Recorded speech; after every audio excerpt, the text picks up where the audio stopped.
Hello, welcome to Diploma Sports, an intelligent intersection of politics and sports. My name is Esty, and I'm joined again by my two friends, Ghost and Steven. Hello, gentlemen. How are you? I'm doing great. How about you guys? Doing well. Excited to be back and excited to be talking with you guys. Yeah, happy to have these lively discussions as always. All right, so we are going to discuss. We are going to pick up on our discussion last time and discuss the economy a little bit. Discuss UBI, which, as we had just said in our pre-recorded meeting, Ghost here calls it a myth. So we'll discuss that. It's not a myth. It's just a fairy tale. Sorry. It working is a fairy Either way, tale. okay.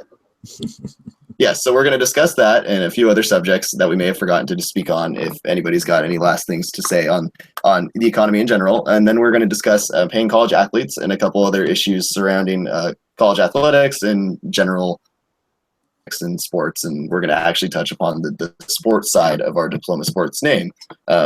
So first, before we begin, and I'll let you guys pretty much take over the discussion on this because I don't know that much about UBI.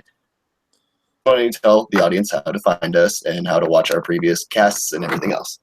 So, of course, you can always find us at our Facebook page of Diploma Sports. We'll post all links to these videos. If you follow us there, you can catch us when we go live, and you can maybe get in on the discussion with us.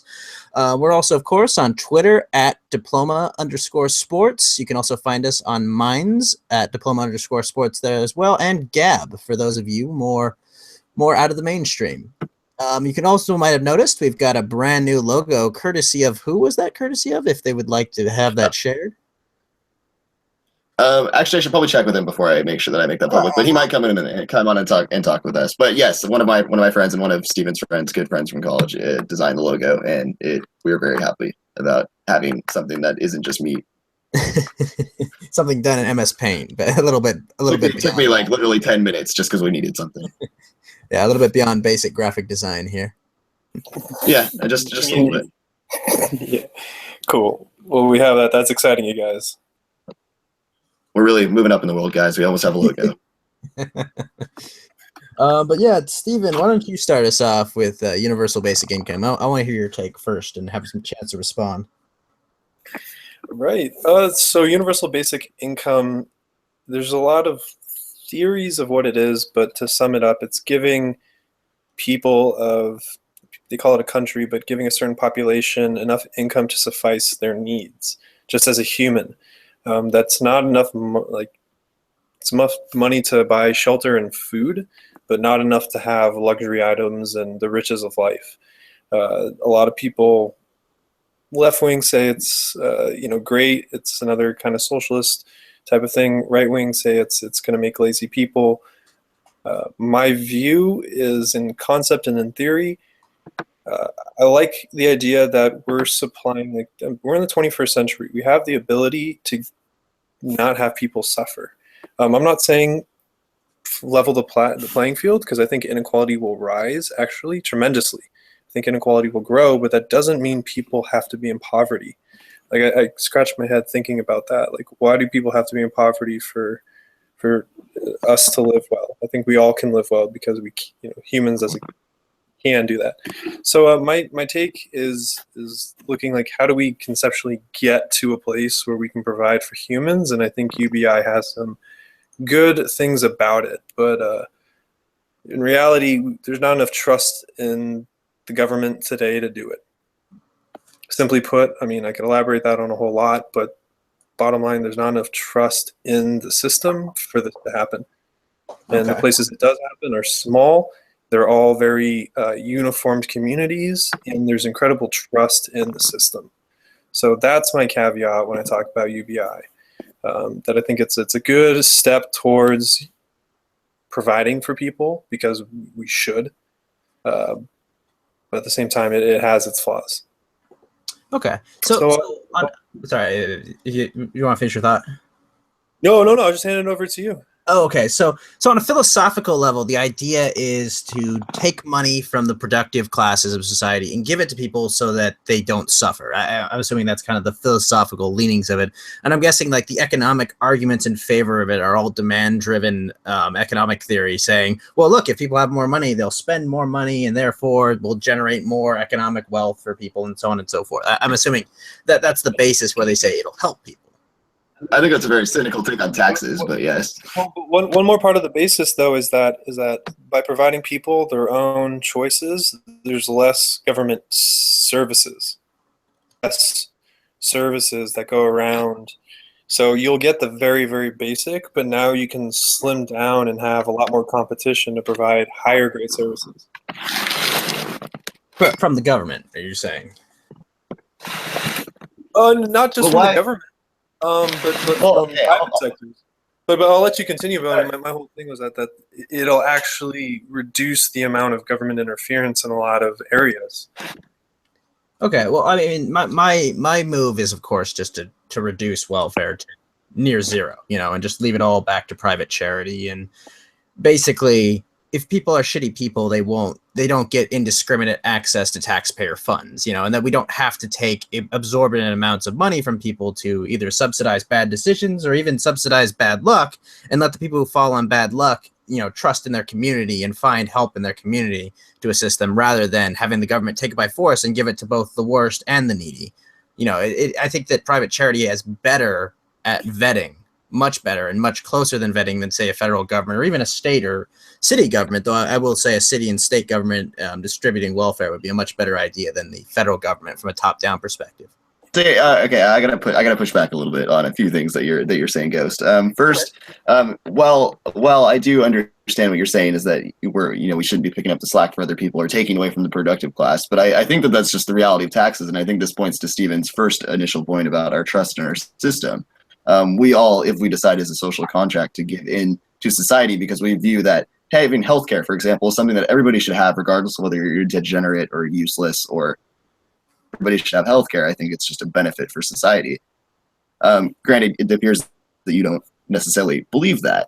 Well, no, I mean that would be. I would not say that healthcare is a fundamental right, and there's several reasons for this. Obviously, number one is that a lot of poor health and health expenses are caused by poor lifestyle decisions. I mean, yes, there are catastrophic events. Yes, there are catastrophic events, and there are genetics and cruelty of nature. There is that. But there's a lot of things like obesity. I think it's, blood pressure is the number one killer now that smoking's declined. I mean, these are things that good lifestyle decisions can reduce. But there's a caveat to that, because it's when you talk about good lifestyle choices, if you're poor and in poverty, it's hard to make those choices. And if you have low income or struggling and you're tight on cash, it's hard to make good choices, quote unquote, for your health and for all of that, when it's like, the cost of living goes, when buying a $1. Where your idealism kind of sets in, because you just assume that it's you work hard. Like your belief in hard work and in pulling yourself forward is not a matter of like great flaw. It's not a matter of pulling yourself up or hard work. It's my criticism of the government comes that we have a public education system that every single person in this country has access to. Heck, even some people who aren't supposed to be in the country have access to our public education system. But my point is that they should be teaching you how to eat healthier, how to save money, how to balance a checkbook, how to, all of these valuable life skills that should be being taught to people as they're educating in high school. And so many of them can't do these things. So many of these people are living paycheck to paycheck. And why? Because they weren't taught the proper way. Yes, you're supposed to learn that from your family, but not everyone has that benefit, which is why when the government says we're going to take over educating and grooming our young people how to be adults, they should take that responsibility and teach them how to be responsible. True. But when they don't, then we should punish them for that too. You're talking about school reform now, and that's incredibly difficult. And I agree with you. Like, I think talking about universal basic income is no easy feat, and I'm not saying implement it either. But this is my point. Like, why if government already has essentially a monopoly on education? Yes, there are charter schools and there are some other private institutions, but really, it's got like a full monopoly over the education market. It can access people. It makes rules about what schools you can go to. It has all this. and it still is not properly educating our children. I mean, seriously, there's like lots of tons. What was it like? I think some absurd number of college students that are taking remedial math and language arts because they didn't learn enough in high school. I don't want to put these people in charge of my doctors. I don't want to put them in charge of life-changing decisions or being efficient at a hospital. I really don't want to put these same people in charge of that. No, I just, agree. yeah. But there's Oh, one sorry, go ahead, Simon. Yeah, you know, I think that's where technology is changing the bar of what education is. And, you know, if you look at some of the employees at some of the big tech companies, or just I think the CIA and the FBI have been doing it for years. If you're good and you're smart at what you do and you can like hack in a computer or you can build code or you're a top level video gamer, you can make bank and you can be under it, you know, not you can be a minor. So I think that when you look at how people learn things, you know, how many times it's like, oh, how'd you figure that out? Oh, I watched hours of YouTube videos and I taught myself. You know, there are tutorials for everything. Like, what do you want to learn? And you can go do it. So my point is that as technology advances and as generations that are growing up, like children today who are like screwing around on electronics, you know, and it's like the parents have no idea what they're researching or like doing. They could actually be learning a whole lot faster and more than we would ever be able to.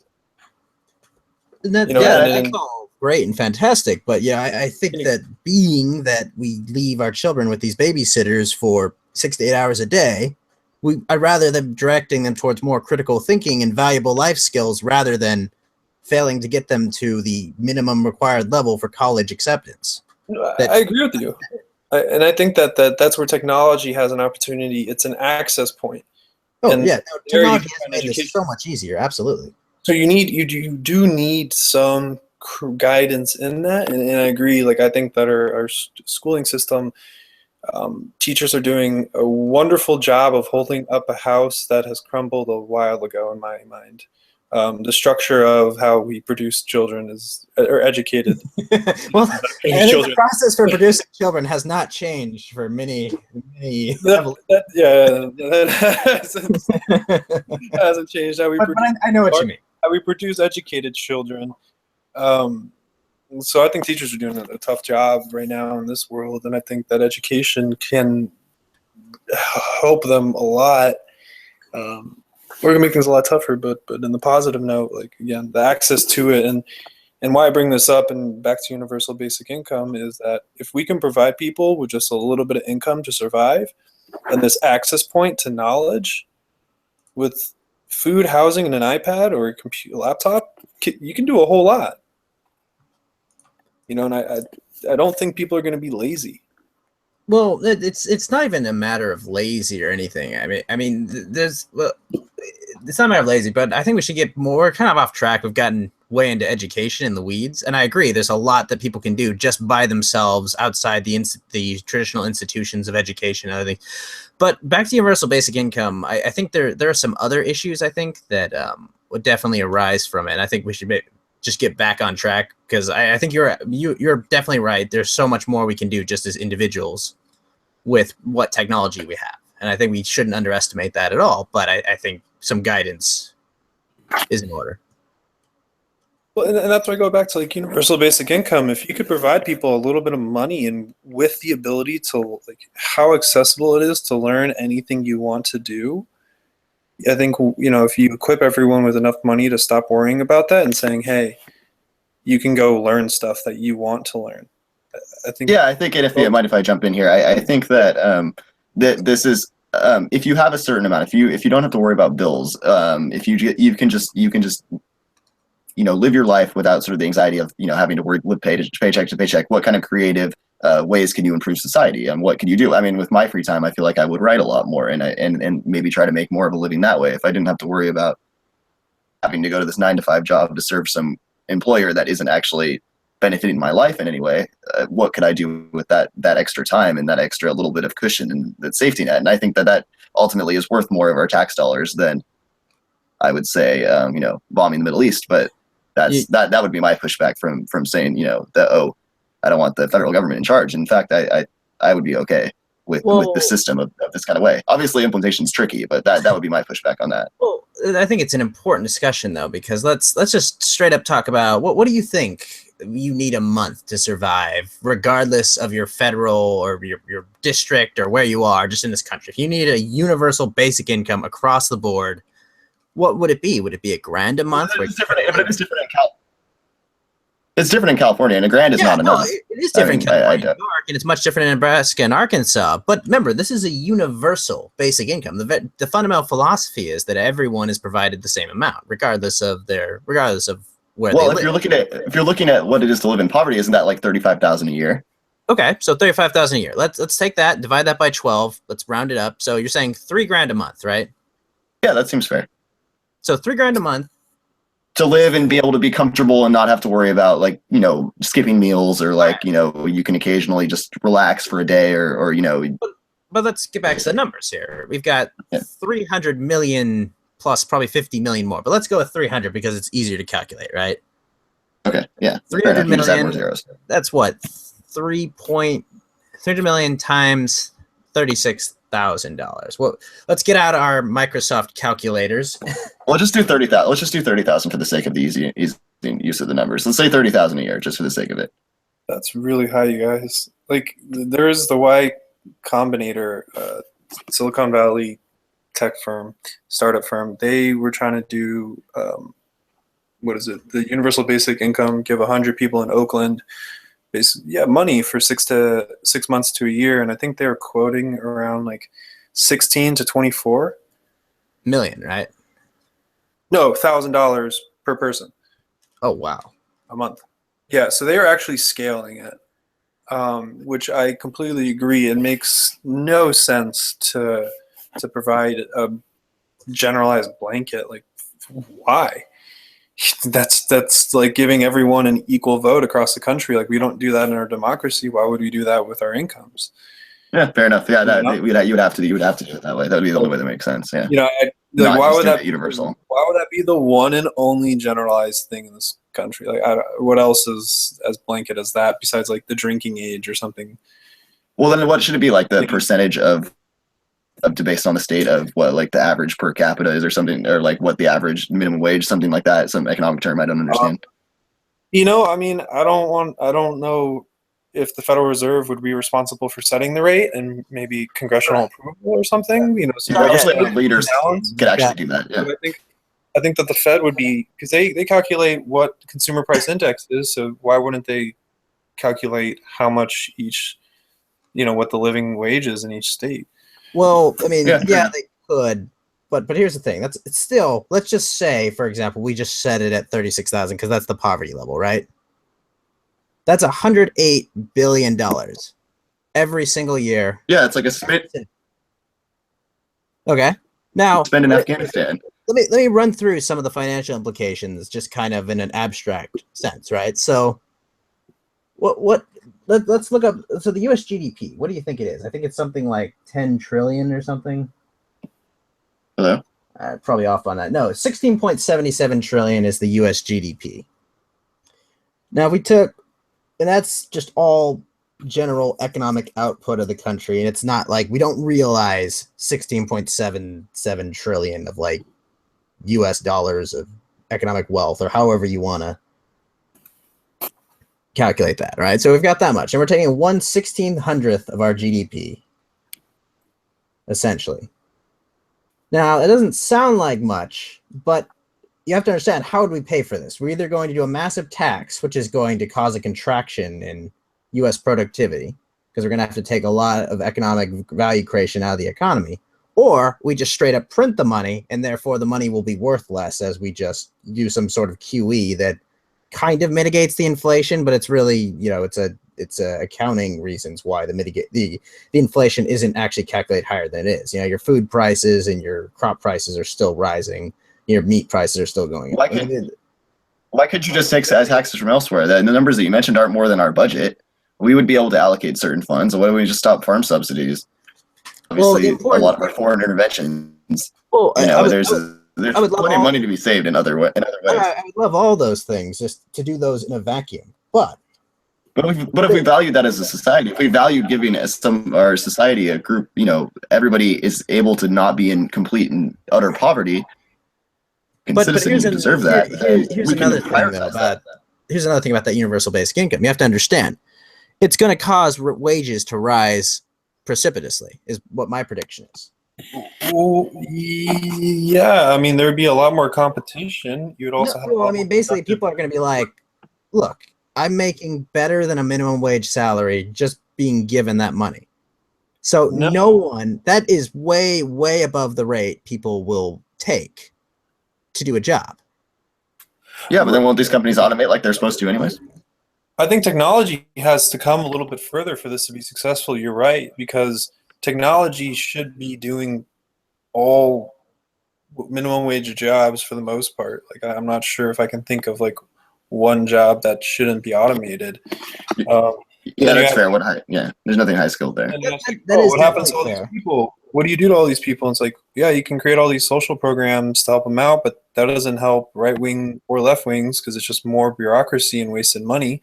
Instead, just give them some cash and say, hey, this is enough for you to buy food and shelter. You don't? That's on you. It's like a micro loan. But here's the thing. All right, at what point does the tax system get so? Remember, this is going to be a very costly program that's going to expand and get more and more as years go by. At what point do the people making the stuff just say, "Look, I'm going to produce my goods outside the United States and sell them back here"?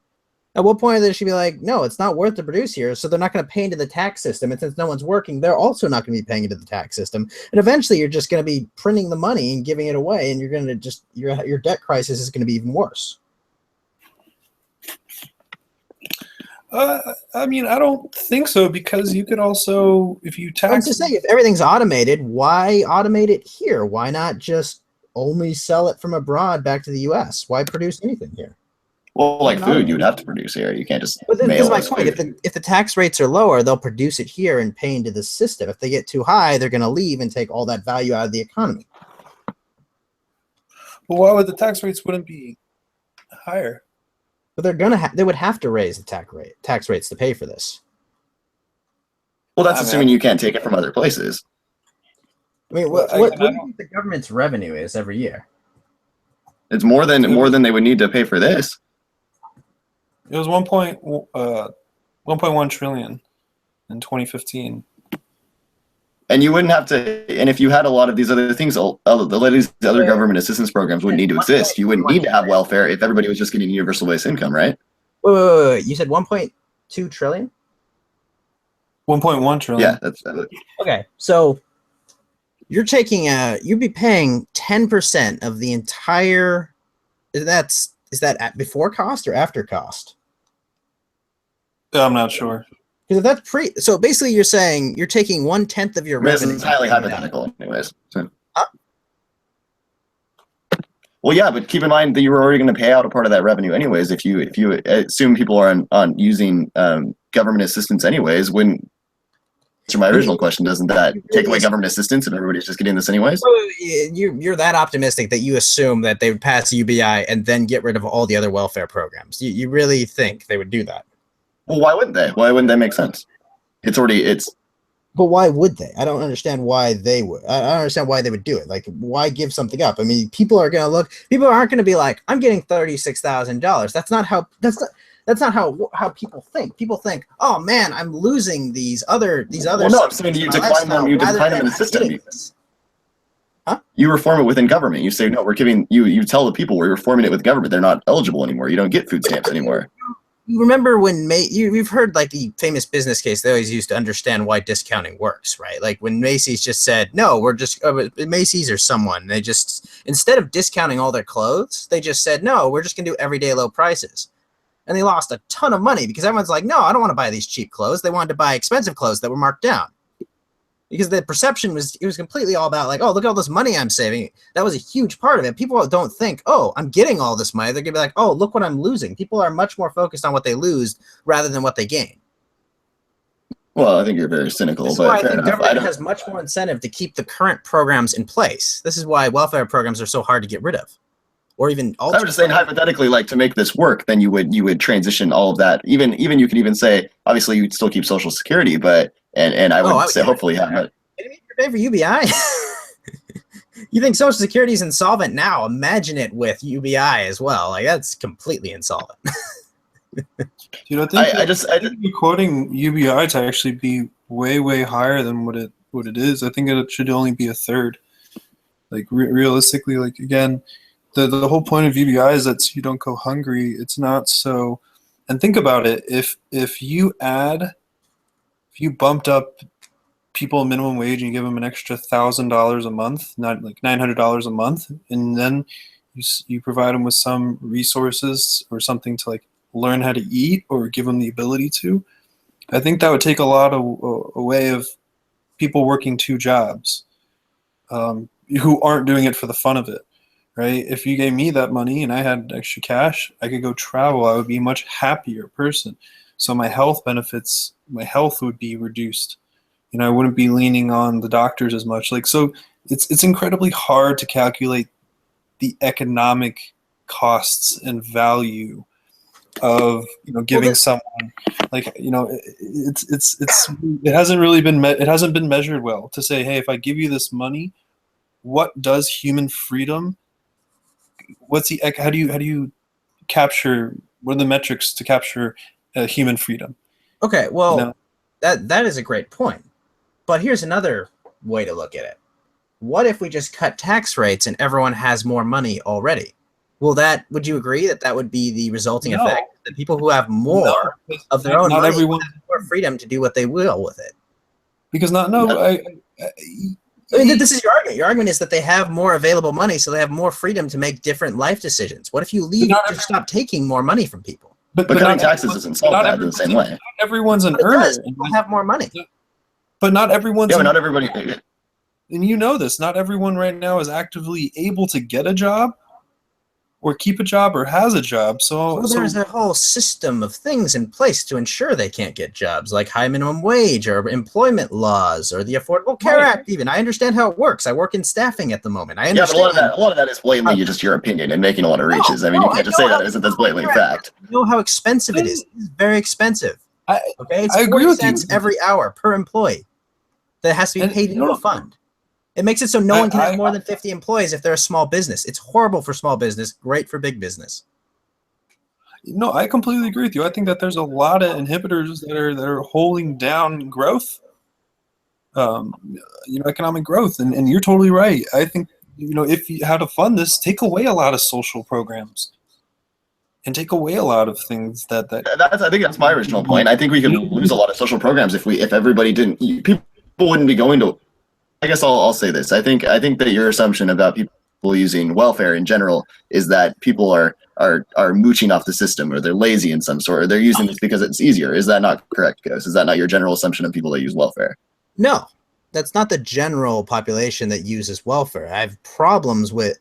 There's plenty of people who are on hard times. I wouldn't call them deserving. I would just say they've hit hard times, and there are plenty of people who are shit people. Okay. But there's probably more people who are just on hard times than shit people.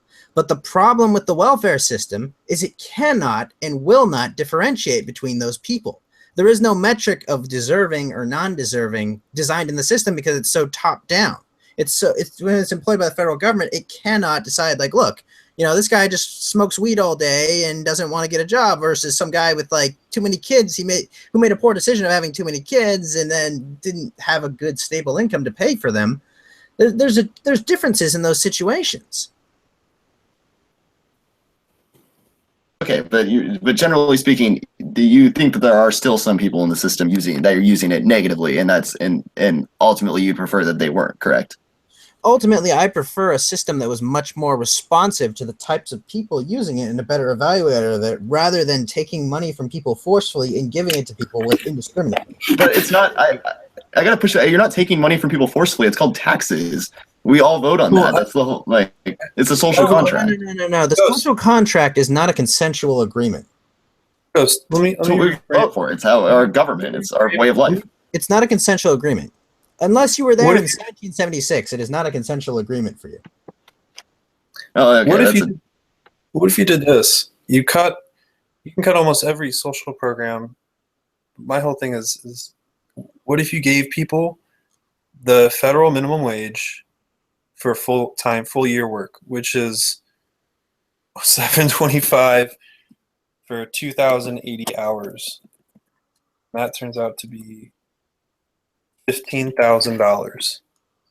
It's nothing. I mean, look, I have no faith in the government being able to cut those programs. However, yeah, I think that would be better than the current system because it would probably cost less, and it would actually be a fair system.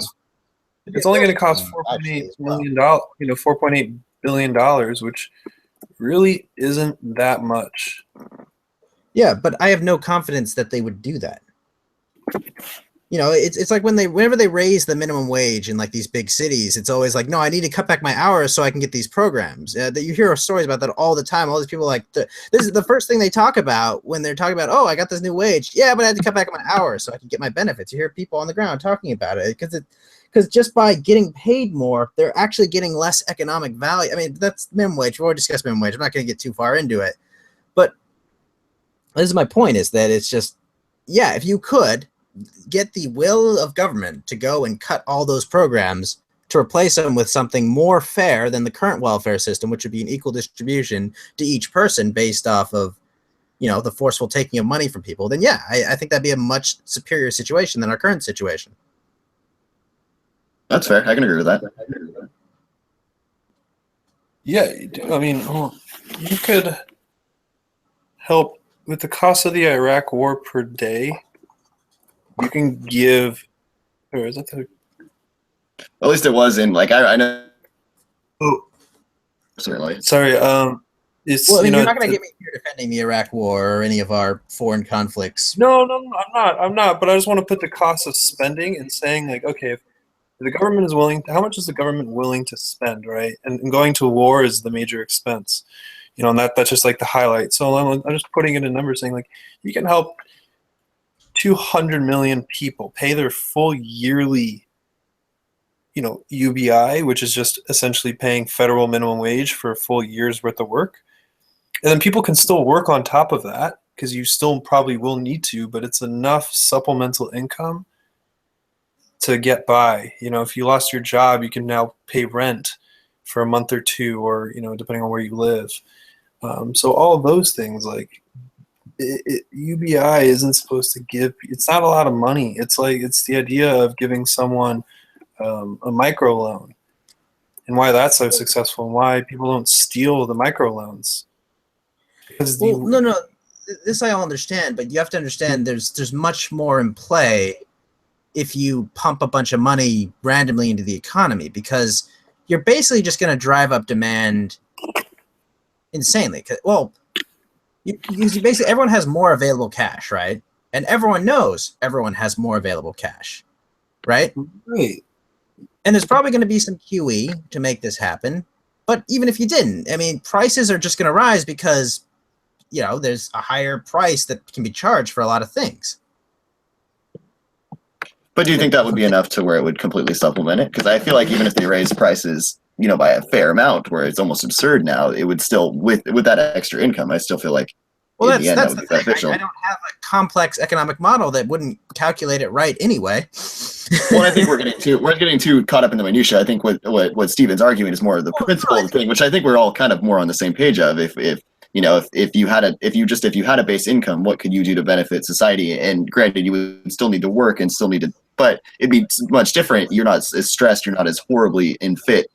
In generally speaking, if you're working 20 hours a week versus working 45 or even 50 hours a week, or at 2 jobs or something like that.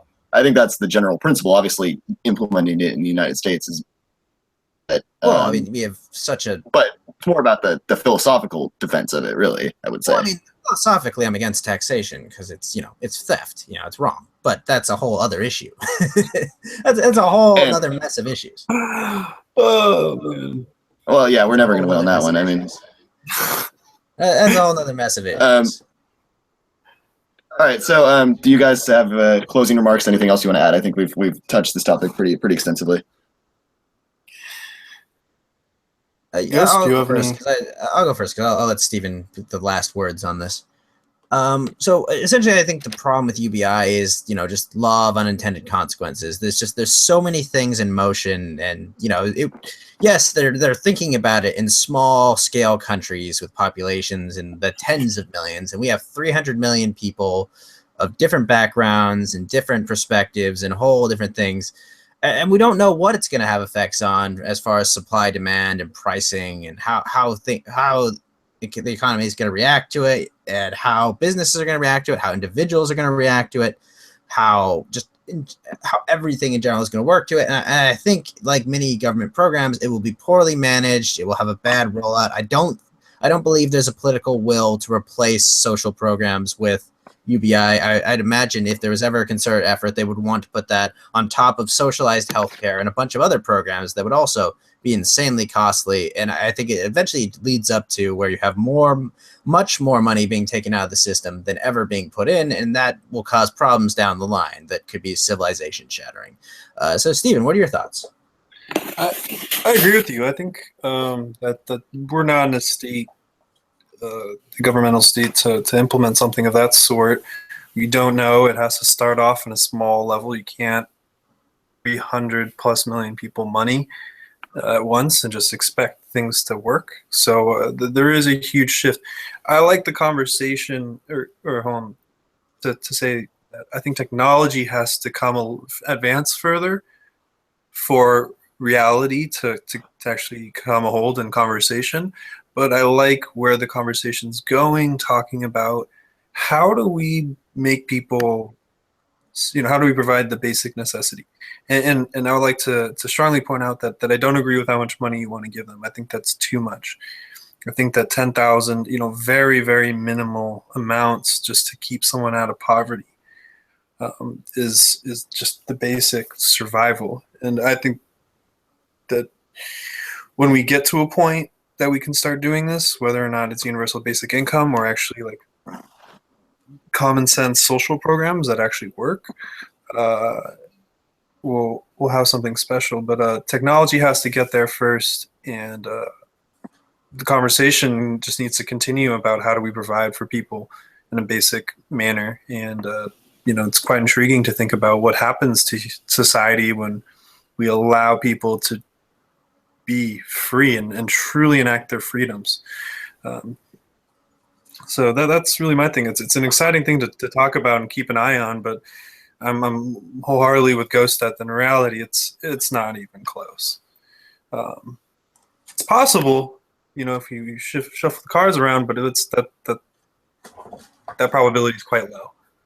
Okay.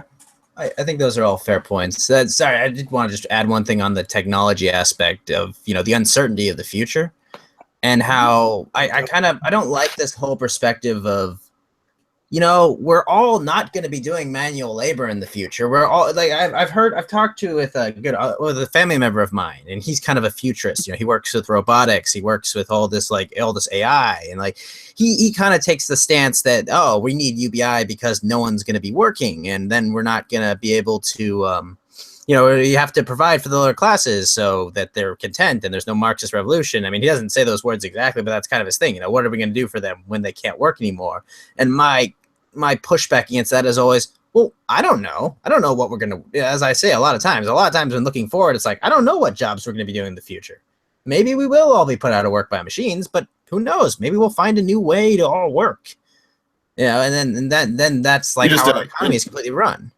I don't like to come up with... You don't want to necessarily be crippled by some big program that may, in a sense, inhibit us. Would you say that's accurate? Yeah, exactly. I don't want to set things in stone before we know all the facts. I mean, if it's 100 years from now and machines are doing every job, let's talk about it 10 years before we get to that state. But I don't think we're 10 years out from that happening. Yeah, I agree. Fair enough. But I know we were transitioning. Yes. Sorry, I had my mind and I didn't want to leave before touching on that. No, I completely agree. I would transition us to our next topic then. Again, that was a very lively discussion from you both, discussing UBI. I think that you both have some very valid points, obviously not, but I think the conversation itself is interesting, and I think the basic conversation, I think we can touch on it at another time. sort of as what is a basic human right. But we'll save that for a different podcast, and we can kind of discuss the and we'll be able to specifics watch of that. the outcomes of some UBI programs if they come about in some of the Nordic states or wherever they are, like Switzerland or something. They're trying it. It'd be interesting to actually see how it happens and works there. So stay tuned. Oakland's actually trying it. Some, like I said, some Y Combinator, this startup incubator, is giving a lot of people a couple, $1,000 a month or something like that. But weird. So I was going to say, if you ever had UBI and it became a full-fledged thing, what I would like to see is, we talk about college, is what would happen to sports and college engagement, and players being able to finally play just because they want to, and if they want to get an education later, they can, and they can afford it or go back to school. They don't have to worry about that, and I guess like college athletes getting paid a minimal amount to not have to worry about anything else but just being an athlete, if that's their choice. Yeah, so I think great job transitioning, Stephen. You really, I think he really transitioned as well, and I'm not saying that sarcastically, because this is a very interesting jump. We're going to be discussing now the idea of paying college athletes. This is obviously a hot button, topic issue on like ESPN and things of that nature. People go back and forth about, whether it's amateurism, whether it's, these are employees of the school, and there's a lot of different arguments. So we're going to kind of really touch the meat on that. I think Stephen's segue is fantastic in saying, what if college was simply just an amateurism thing? What if it was essentially a farm system? If you were good at sports, you can go there, play sports, and then possibly go pro or go get your education. It's entirely up to you, but you're not doing it because you're impoverished. And I think that's where I want to start with this, because when we talked about this in a little bit in the beginning, Ghost, you mentioned that, there's why we're subsidizing, basically so that people can go to these universities that aren't necessarily getting a good education. And I think that's completely valid. Well, my pushback. Sorry, it's not really the people we're subsidizing. We're subsidizing the sports team owners. We're subsidizing the NBA. We're subsidizing the NFL. We're subsidizing. Yeah, exactly. Yeah, that exactly. That's even a better way to say it. Yeah, we're essentially subsidizing billionaires to be able to have a couple years to figure out if these guys are any good before they actually pay them millions. And I think. Yeah, and I think that's the grand injustice in it, and I think that's where I want to start, because it's crazy that we're taking these kids that are ultimately usually in impoverished situations and promising them glory, basically for the cost of their body, and this is only with certain sports. I think when it comes to paying players, obviously the badminton team that doesn't have any national contracts is a different discussion than Florida State football, which brings in millions of dollars every Saturday. I think that there's a distinction there as well that we can kind of eat at. But yeah, I think that ultimately this system's horribly unjust. And my answer is that we should pay players become amateur. These coaches are making upwards of $3 to $4 to $5 million every year. And that's not going to change. That's not going to stop. And these TV deals are worth millions, billions of dollars. ESPN is, raking it in from 42 bowl games this year. And these players get nothing. And to me, the only answer really seems to be that you have to give them at least a stipend on top of their scholarship, on top of the education that they ultimately really don't benefit from, because they don't really actually go to class. So there are some that actually pursue education, but if you're a star, you're taking, general studies classes and not really the degree you're going in it to become a professional. It's just crazy. It's a crazy system. So your guys' thoughts on that whole soliloquy I just said?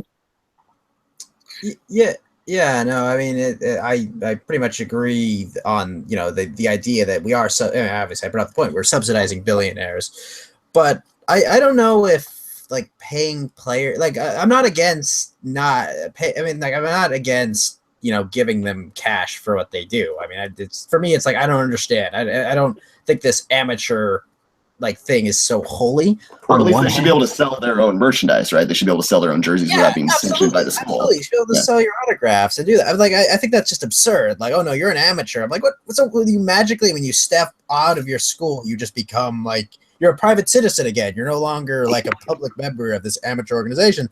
But for me, I'm not okay with paying, a college coach, a state public employee $5 million a year. I mean, To me, there's just something so wonky about that. Like, wait, what?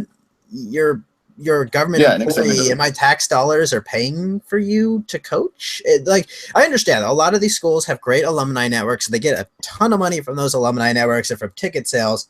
Yeah, I get it. But not everyone is Ohio State. Not everyone's Florida State. Not everyone's these colleges with huge programs, okay?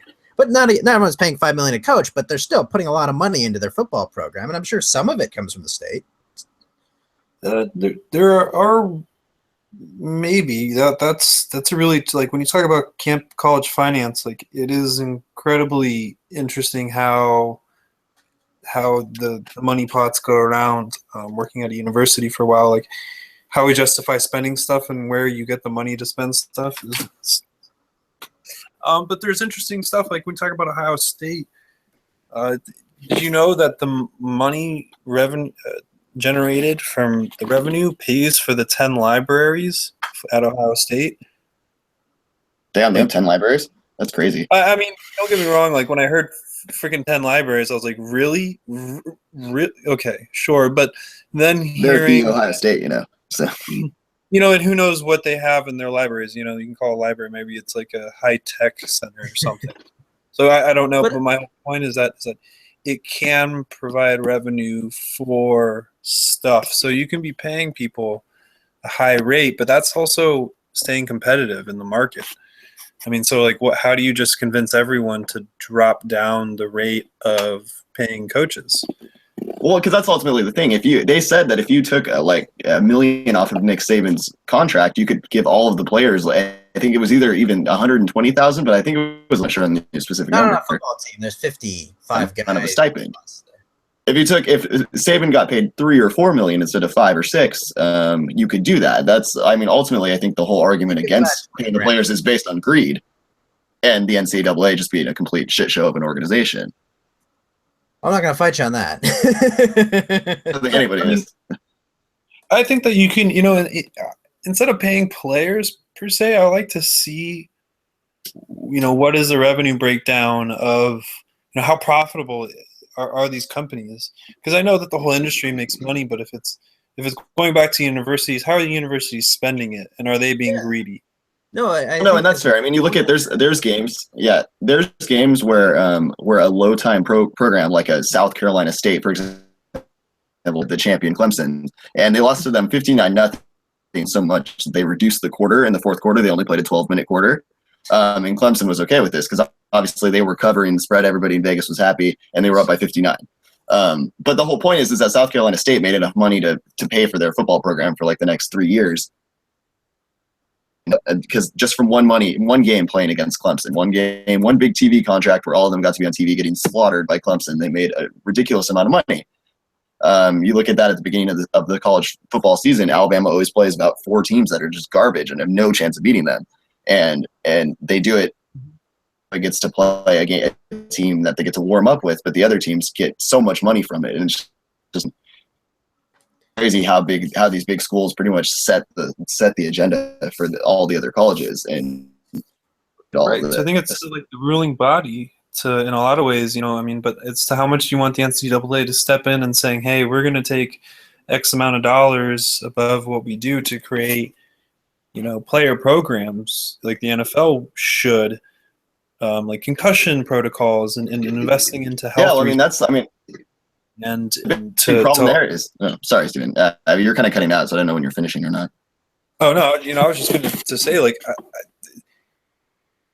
to me, it's like, on one hand, don't do that. But on the other hand, it's criminal what's going on. So some of the profits should be in some way benefiting the players, maybe not as directly as a paycheck, because I'm still not totally comfortable with that. Like, I agree, I understand the concern 100%. Don't get me wrong, like I feel you, but I don't know if that's the solution.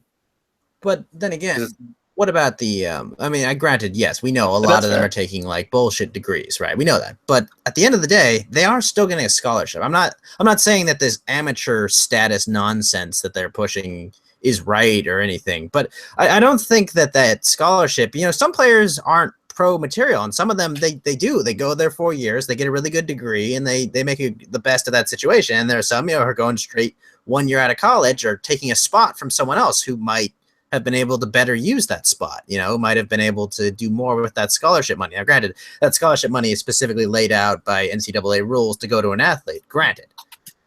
But there's still and I think that's a good point. I think that's a fair, you can say should be doing then is having a farm system in the NFL, and rather than having, because then you can offer scholarships to players to come here and play on your college team. You can still have a decent team. You can still have big TV. You can still have all this stuff. But then if you're going pro, it just seems very un-American that you have to go do this stupid, be in college for 2 years and then you can go pro. If you're 18 years old and you're LaDainian Tomlinson, why are you playing at TCU? Why aren't you just going pro?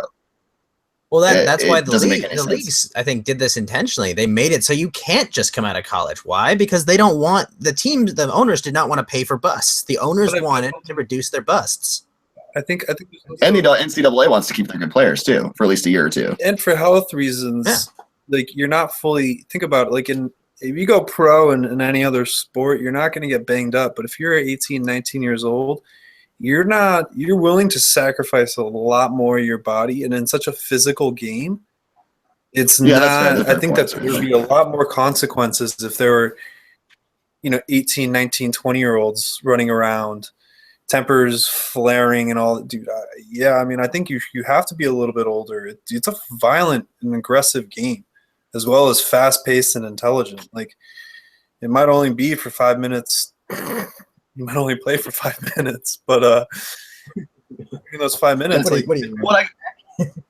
and I guess the other concern too, because those are all completely valid points, is if you do get a scholarship and you are injured, then all of a sudden the school pretty much wrong on this, but I'm pretty sure that you don't get to continue your education if you break your leg and no longer able to play for the school. I mean, you might get a little bit of leeway, but it's not like you're all of a sudden going to just be tuition free. Itself, and I think this is true more largely in general with football players, is we don't provide them enough health insurance after the fact or during when they're playing. Well, I know a lot of other economic problems. I know at least in California, the college, literally, if you're a public university, you have to be offered health insurance. And I'm not saying I'm not saying I agree with that program. I don't. But of course some states are trying to or have been pushing that for a while. And I'm sure it's not just for athletes. I think for liability reasons as well. Well, I mean, it just seems like the right thing to do, really. Like, if you get hurt playing for the college should at least pay for you to be okay. I mean, right? That would just seem like a no-brainer to me personally. But yeah, no, I mean, you're getting a scholarship. You should get the scholarship. I mean, especially if you're an amateur. Like, it's like, wait a minute. So I can't profit off my image and my own self, but you can deny me my amateur status at any time because I get injured. I mean, like, not just if I get injured in the motorcycle accident, if I get injured in the course of playing for you, And to be fair, not to seem holier than thou, I certainly at points when a kicker's missed a kick, been like, cut a scholarship. He doesn't belong. But kickers aren't real football players, anyways. They shouldn't be. There shouldn't be a kicking at all. We can talk about that another time. It's funny. Like, what I think players should be able to. I like to float around the concept of unionizing, so that some collective bargaining power where players cannot be abused. Shady things of the university or of anyone, take away their right to have an education, take away their right to, sacrifice themselves. In a lot of ways, you can say, "Oh yeah, players, you should have been smarter." It's like, no, I was playing for you. I was playing for the university. I got injured, but that doesn't mean I should be punished by it or because of it. And also if a player slips up, academically or any social issue, there should be systems in place that I think should be able to support them. Yeah, I'm not letting them kids. I just don't want fall off the wagon and not have a chance to get back on. So it's, again, that's where I look at it and saying, like, I don't think that there's any support systems in a lot of ways, and I think NCAA could do that, but whether or not they want to, some Northwestern football players tried to unionize in 2014, and labor relations board said no. quarterback. But Even the quarterback was on that side, and they still were like threatened to like not being able to play and stuff like that. It's crazy the pushback from the NCAA and these organizations when anytime any student ever talks about unionizing.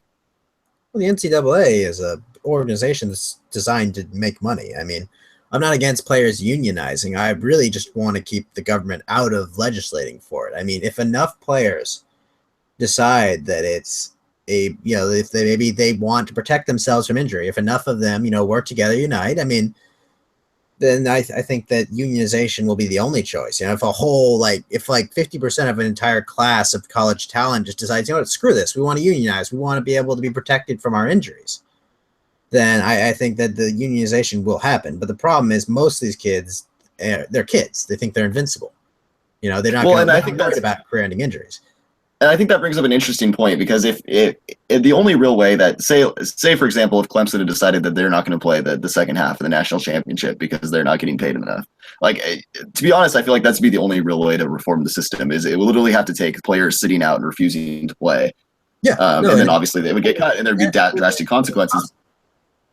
And nobody has the balls to do it, and rightfully so. I wouldn't have the balls to do that, to fire a university or whatever in that demand, and that's almost what I feel like what it takes.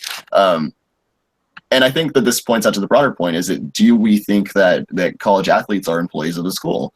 Because the way it's constructed right now is they're not, and I would argue that they are employees of the school. They have to be somewhere at a certain hour. They have to do certain things. They're required, a job to a certain extent, and that's not time that they can make money. They don't have time to have their own side job or to have much of a social life.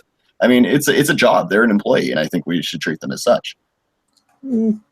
I don't think we should legally treat them as such. I think that the organizations and the players inside the NCAA have to come to that decision themselves, and I think we should let them. And I think if they start, I don't think they need to unionize personally.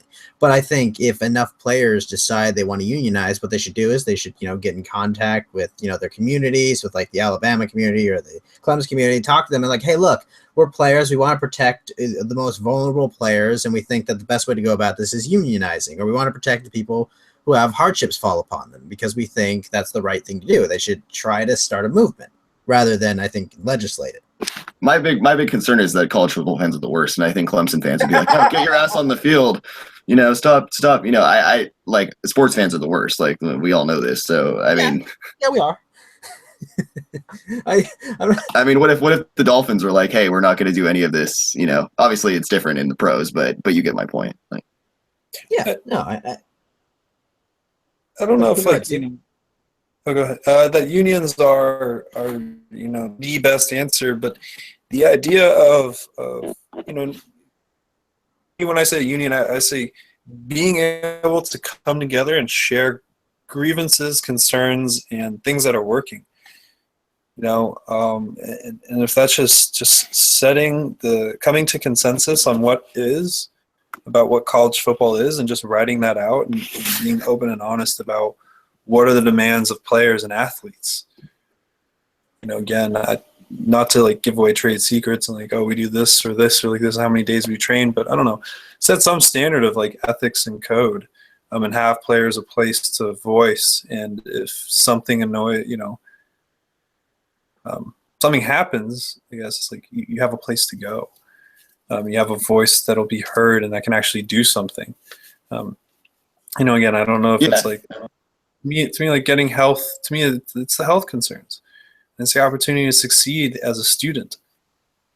If for whatever reason the athletic side doesn't work out, that's my biggest thing. Is just like, how do we leave people, like when they come in and they play college sports, they shouldn't leave broken and damaged, and only a small handful make it out to play pros, which isn't the goal of all the people. I recognize that. Well, you think about it though. There's a lot of people that come out of colleges with like full-fledged degrees they paid either 4 to 8 years for, and they still can't find work. They picked like psychology, and it turns out that, hey, we only need master's or doctorate level psychologists, but you've just got this degree, you've racked up a whole bunch of debt, you're just as screwed as that football player who went to college, put in a lot of hard work, but maybe Maybe he wasn't built to succeed. Maybe he just did, maybe like he doesn't, maybe he's a 5'9" point guard. Maybe he can play in college, but he's not going to work unless he's Isaiah Thomas. No, Yeah, it's not going to work. And there are not even looking at, it's like when you take football off the table, first off, a lot of these programs aren't profitable. So how much college sports would there be if we even paid people? I'm just about, how do you protect? Well, that's the thing too. I mean, how do you do that? Because I would only advocate paying the profit, obviously. But then you can't not pay certain people and then pay others. It's tricky, certainly. Well, I have another idea for how to tackle this. Rather than just mandate that schools have to pay college athletes, why not just mandate that the finances of college sports programs for public universities are always open to the public for criticism and analysis? It's like, wait a minute, you're spending how much money on this coach, and where is that money coming from? So we can see where the cash flows are going. That way people get more outraged instead of just like, hey, it's my USC team, or hey, it's my UCLA team. It's like, whoa, you're taking this from our tax fund? But that would give it an advantage to private schools, though, because think about USC and UCLA. Perfect. They're in the same regional vicinity, so there are enough people. Not my problem. I'm not paying for USC, right? No, but that's the whole point. How does UC if everyone is that? But then. How does UCLA compete with USC? The public has to take UCLA's budget. How is UCLA going to be competitive when they want to make choices? So even better. So let's say all private schools, or it'll force the system to change into something different. They could be better. Your belief in the system to be able to fix itself in that regard. I'm saying that's the possibility. Is it could force the system into something far better than the current system. I mean, I like where your head's at, because you're trying to make it crash. Because to me, in a lot of ways, it's gonna make if people can do that. Trust me, like I know anyone who's a USC fan is gonna go to UCLA's budget and criticize the hell out of it, being like, you shouldn't pay anyone anything. I think you can do that with any college budget easily. No problem. Yeah, no, that's true. Of course, there's going to be people who will take advantage of the system. But I mean, right now, I don't know what we're paying for it. And I'm not even saying say you have to use the funds from the right place. I'm just saying I want to know where the money's coming from. It is kind of weird. From a disclosure perspective. Well, you can't figure that out though, because it should be public university budgets Are they? Yeah, I guess that is true. Yeah, you should be able to access it to a certain extent. I mean, I think the point is it's not easy to find necessarily, but yeah, I mean, it's just a simple Google search. I'm sure we could find information on what universities are spending. You would think that'd be somewhat readily available. Yeah, let me just see if I can find that. We'll see live if we can find information real quickly. It's fantastic radio. Let's see. Yeah, fantastic radio. Well, yeah, they report their revenue, but I'm curious if they report their sources of money. Because I'm seeing like a revenue report, but where is their source? Well, because a lot of it, I'm sure, it comes from people who don't necessarily want to disclose that they're giving, $4 million to this university. I'm just saying, I want to know, like, what's alumni donations? What's, taxpayer dollars? What's I want to know what those things are. I do think we're kind of shying away from the subject of paying the players. I mean, I think this is semi-relevant. Well, I think that universities should be allowed to pay players. I think, but, it's the NCAA. It's its organization. It can make whatever damn rules it wants. And if someone wants to make a high octane competitor to the NCAA, they should pay players, and then they'll take all the best talents because, hey, I'd rather make good money in an alternate league that's starting up that's paying players, and maybe they pay their coaches less, but they have all the best high school students who want to make money while they're in college. I think that'd be a cool way to go about destroying the current NCAA. I mean, competition would be great. That would just be crazy where that could come from, but. Well, I mean, think about how much the NCAA makes. Like, I'm sure that you could find maybe a group of venture capitalists who go, well, wait a minute. Can we outcompete the NCAA, or do they have too much of an advantage currently just with their hold over the public universities? Well, food for thought, certainly. On a very random side note, did you guys hear about Ice Cube's league? 3-on-3, traveling the cities, kind of pro basketball thing. They already have Allen Iverson on board. Oh wow, I did not hear about that. I've heard about the Drew League, which I want to watch one of these years. Yeah, no, apparently It's in LA. yeah, there's a bunch of very successful people that are trying to put together a 3-on-3 sort of like basketball exposition thing. And Allen Iverson and Chauncey Billups have already signed on, and I think a few other high profile veterans that people would actually pay to go see. Half court basketball, like very interesting. Kind of off the ear note of a side league that could make money. I mean, because that's how you. It's why there was a place for the Harlem Globetrotters. People didn't necessarily want to just watch basketball in the strict structures of the rules. They wanted to watch crazy dunks and trick plays, and that's why the Globetrotters still exist to this day. And I'd pay money to see Allen Iverson at like 45 or however old he is, like try to do stuff. So. What was his nickname? It was the answer or the solution or something. It was.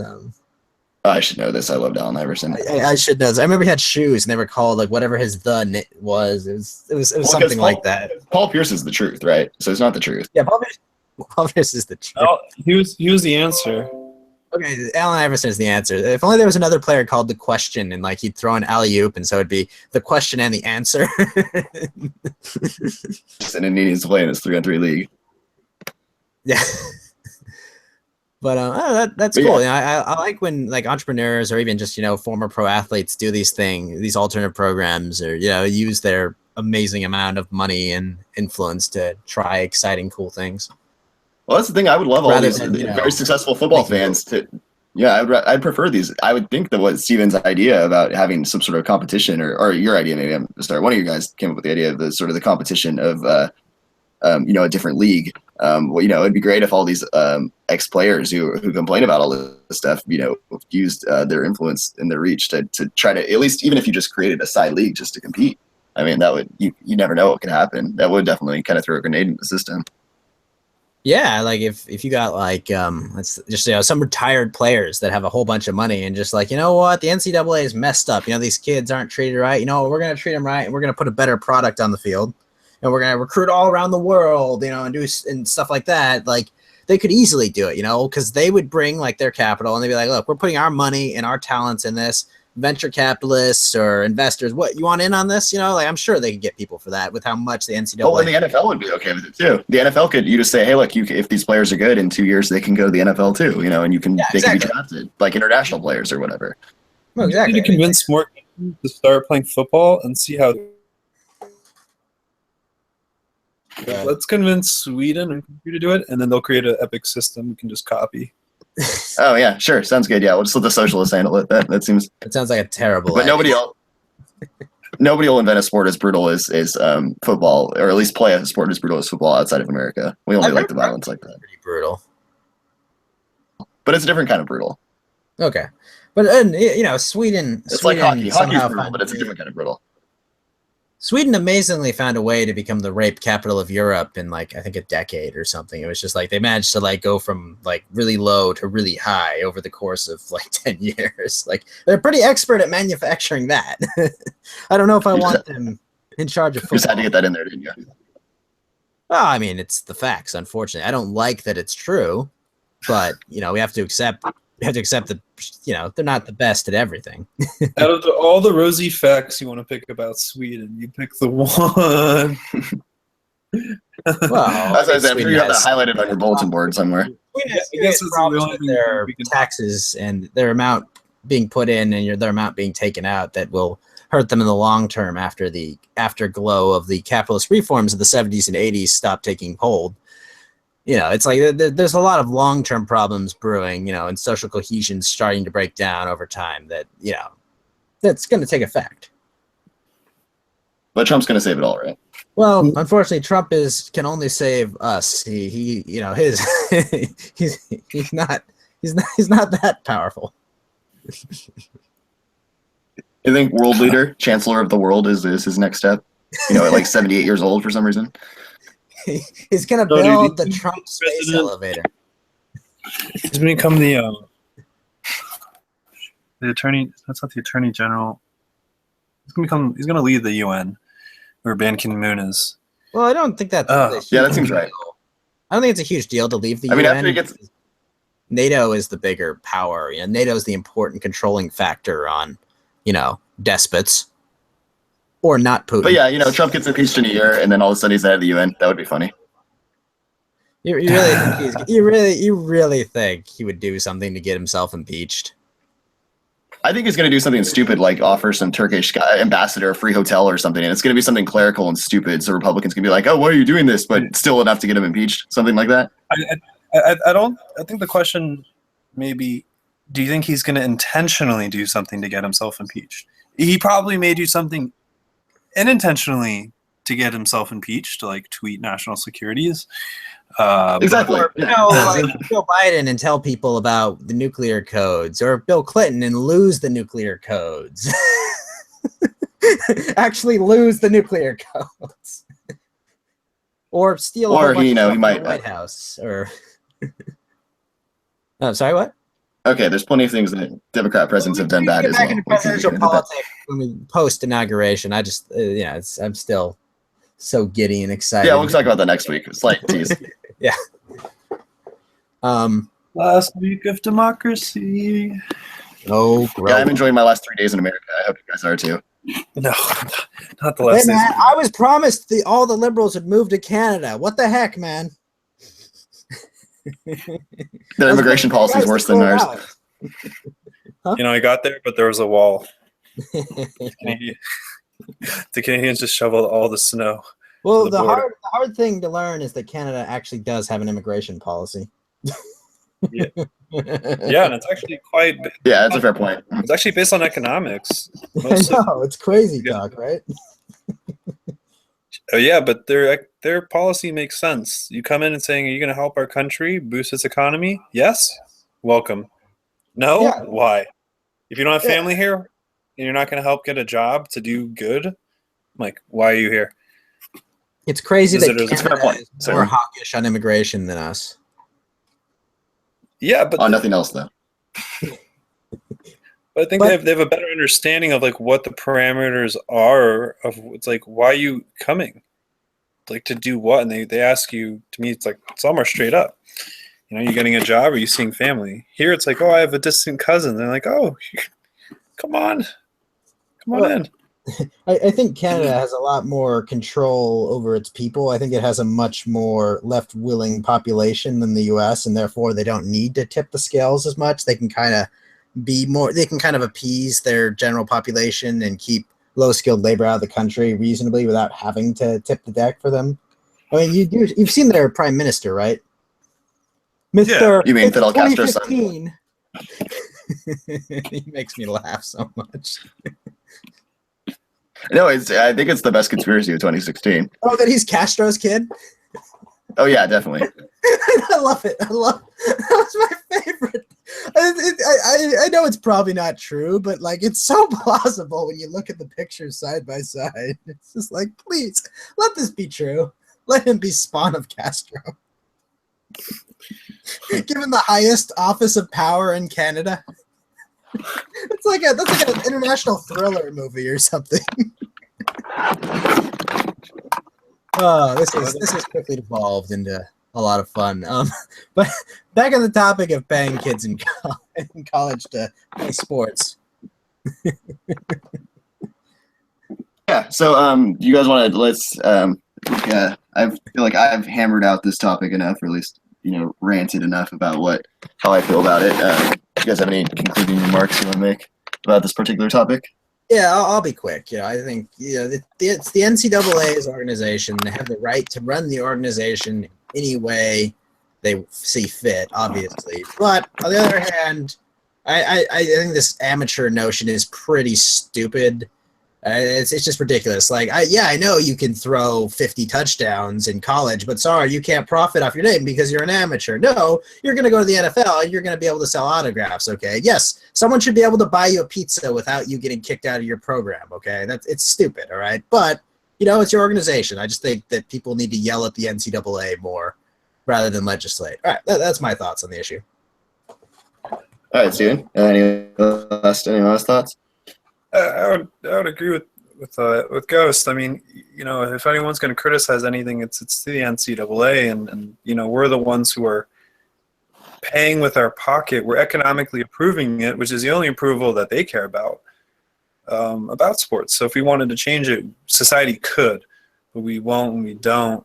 So, it's always an interesting topic, and I would say focusing in on how do we support athletes, and just and making sure that they have some sort of net in case that they need it. I'm not too familiar with it, but that would be my biggest thing is like, paying them is too hard because you can only pay certain sports or certain people or like individual freedom that becomes way too unequal, and that's going to make competition shrink in my mind, because then you're only going to go to the name brand universities like they already do, but I think it's just going to become even smaller. So I focus in on like how can the NCAA and how can colleges support the players to be successful humans when they're done playing and throughout their playing career. Okay, yeah, and that's totally fair. I think just to sum up my my final thoughts on it, I agree with both of you. I think that the whole idea of us not for the farm system in the NFL or in the NBA is kind of ridiculous, and what we should be focusing on is the other 98% of the athletes that aren't professional. That our current system, we obviously have a very unjust system. So whether it's paying players or trying to figure out some other way, it's obvious that we need to address this. And I would, second that the big culprit here is the NCAA, and it's a horribly run, horribly greedy organization that seems to simply profit off the backs of I digress. So that would be what I would have to say on that particular issue. You guys have anything you want to say to our audience before we sign off for the evening?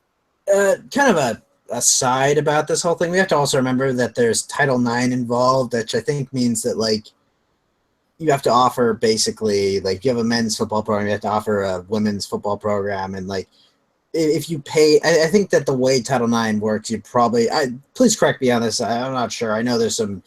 I think if you paid people, Title IX makes it tricky. Certainly, it does as far as implementing all of this, because you're right. If you can't value men's sports more than women's sports in a lot of ways, and obviously you shouldn't. But there is tricky considering that men's sports what's bringing all the income and everything. So we're all human. We want to watch men hit each other, and throw 50-yard passes or dunk.